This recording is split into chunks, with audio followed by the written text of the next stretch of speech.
ये चल क्या रहा है पूरे देश के अंदर? आप इकोनॉमी को उठा के देख लीजिए, पूरे देश के अंदर शायद पहली बार हुआ होगा जब जॉब्स बढ़ने के बजाय जॉब्स घटने लगे हैं। पहले हम लोग बात करते थे इस बार 2% जॉब्स की ग्रोथ रेट है, इस बार 3% जॉब्स की ग्रोथ रेट है, इस बार ग्रोथ रेट कम हो गई है। कभी ये नहीं सोचा कि ग्रोथ रेट नेगेटिव हो जाएगी, 1.5 करोड़ जॉब्स लॉस हो जाएंगे, फार्मर्स सुइसाइड्स बढ़ते जा रहे हैं देश के अंदर, महंगाई बढ़ती जा रही है देश के अंदर, सिलेंडर का दाम पता नहीं, अपनी उज्ज्वला योजना बोलते हैं, उज्ज्वला योजना में चूल्हा तो दे देते, सिलेंडर तो नहीं देते।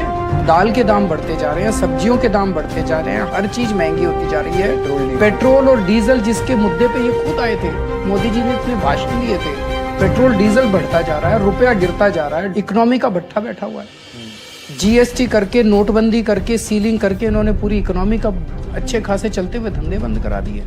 उड़ीसा में 700 से ज्यादा वैक्सीनेशन सेंटर्स बंद हो गए। क्यों?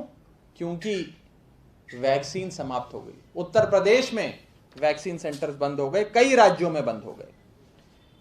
तो एक तरफ एक स्थिति ऐसी है कि हमारे देश में वैक्सीन ऑलमोस्ट खत्म हो गई है, we have run out of stocks. हमारी जितनी भी गोडाउन में जितनी भी वैक्सीन बची थी वो सारी लग चुकी और समाप्त हो गई।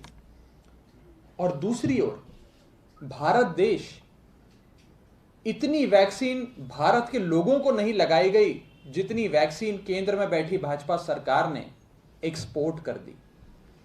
मैं आज एक्सपोर्ट के भी कुछ आंकड़े आपको देने जा रहा हूं, लेकिन जहां एक तरफ भारत के लोग वैक्सीन सेंटर्स के बाहर खड़े हैं कि वैक्सीन की डोज आए और ये जीवन दान का टीका, ये सुरक्षा कवच हमें सरकार मुहैया कराए, और वो बेचारे लाइनों में लगे हैं लेकिन वैक्सीन समाप्त।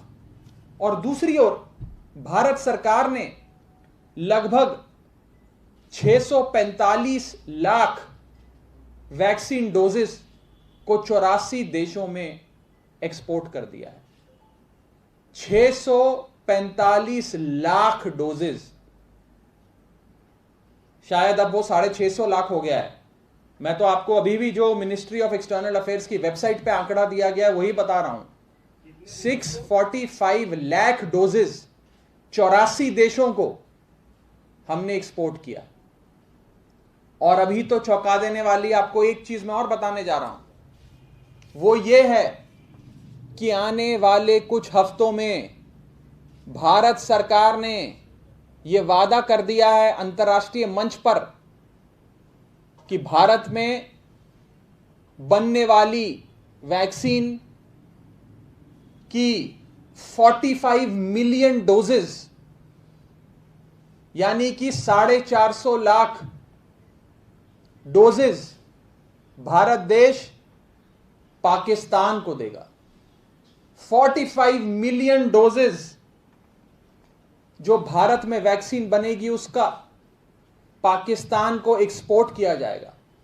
मैं आज पूछना चाहता हूं केंद्र में बैठी भारतीय जनता पार्टी की सरकार से कि आपके लिए कौन जरूरी है? आपके लिए भारत देश के लोग, उनका अच्छा स्वास्थ्य, उनकी स्वास्थ्य की सुरक्षा, उनको जीवन दान का टीका लगाना जरूरी है, या पाकिस्तान की आबादी को वैक्सीन लगवाना जरूरी है? ये आज भारत सरकार इस पे अपना स्पष्टीकरण दे।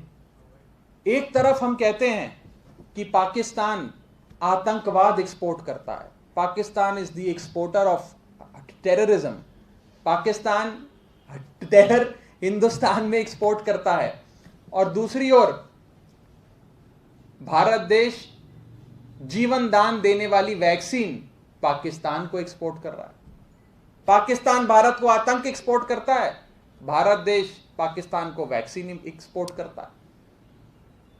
मैं आज ये कहना चाहूंगा कि ह्यूमैनिटेरियन ग्राउंड्स पे जरूर हमें जिस देश की मदद हो सकती है उस देश की करनी चाहिए। ये हमारे संस्कारों में हमें सिखाया गया है, बिल्कुल करनी चाहिए। लेकिन सबसे पहले अगर एक सरकार का कोई दायित्व बनता है तो वो दायित्व अपनी प्रजा के प्रति बनता है, अपनी जनता के प्रति बनता है। जब देश के 135 करोड़ लोगों को वैक्सीन की दोनों डोजेस, दोनों टीके लग जाएं, उसके बाद अंतर्राष्ट्रीय वाहवाही लूटने के लिए सरकार जितने मर्जी अंतर्राष्ट्रीय मंच पर अपनी पीठ थपथपाने के लिए सरकार जितने मर्जी वैक्सीन एक्सपोर्ट करे, किसी को कोई समस्या नहीं होगी। लेकिन सबसे पहले भारत देश के 135 करोड़ लोगों को वैक्सीन लगाना अति आवश्यक है। मैं आपको यह भी आंकड़ा देना चाहूंगा कि केवल 45 मिलियन डोजेज ही पाकिस्तान को नहीं,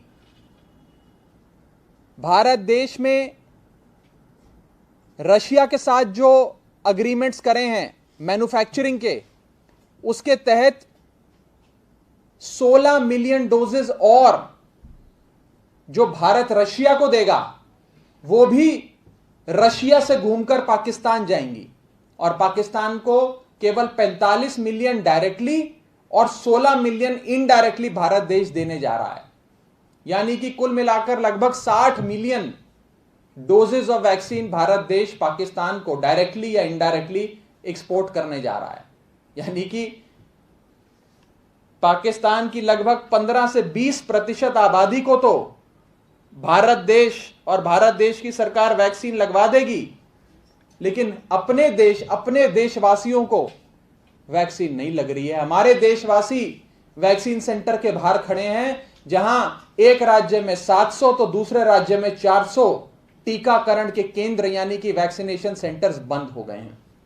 मैं आपको और कुछ देशों के नाम बता रहा हूं जिससे भारत सरकार ने एक गिफ्ट के माध्यम से, यानी कि पुरस्कार तोहफा गिफ्ट के माध्यम से, बिना कोई कमर्शियल एग्रीमेंट के, बिना कोई एक फूटी कौड़ी लिए इन देशों को गिफ्ट में लाखों डोजेज ऑफ वैक्सीन बांट दिए। मैं आपको इन देशों के नाम पढ़ के बता रहा हूं: Bangladesh, Myanmar, Nepal, Bhutan, Maldives, Mauritius, Seychelles, Sri Lanka, Bahrain, Oman, Afghanistan, Barbados.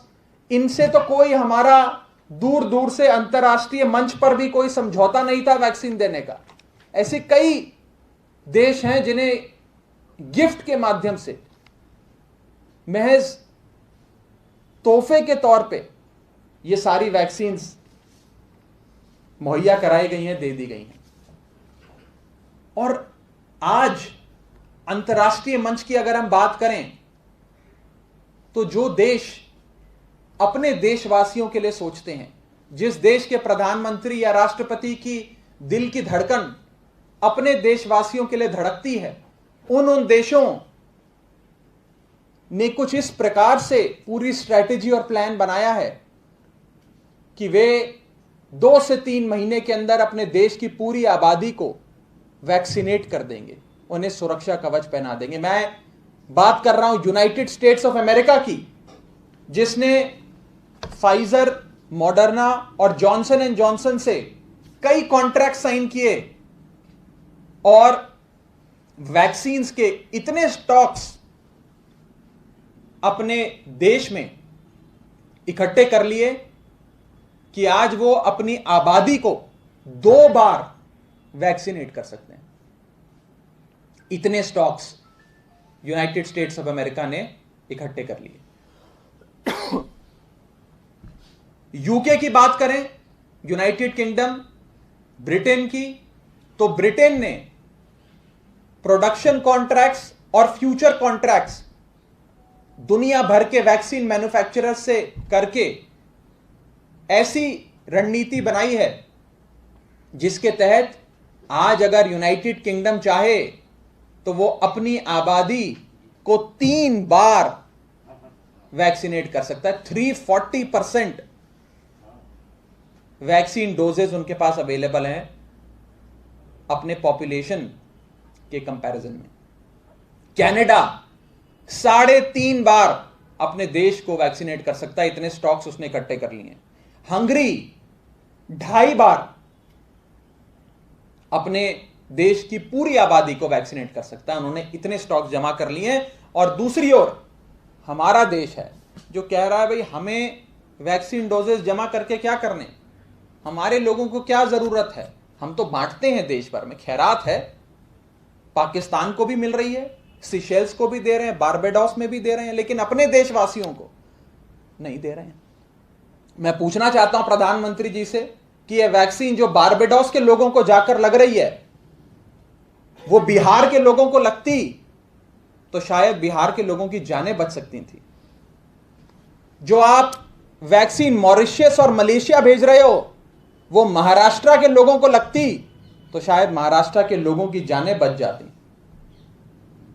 आज ये सवाल खड़ा होता है और मैं चाहूंगा कि भारतीय जनता पार्टी इस पर अवश्य जवाब दे कि आज ऐसी स्थिति देश भर में उत्पन्न हो गई है जहां वैक्सीन की शॉर्टेज है और दूसरी ओर हमने 645 लाख डोजेज एक्सपोर्ट कर दी हैं 84 देशों को।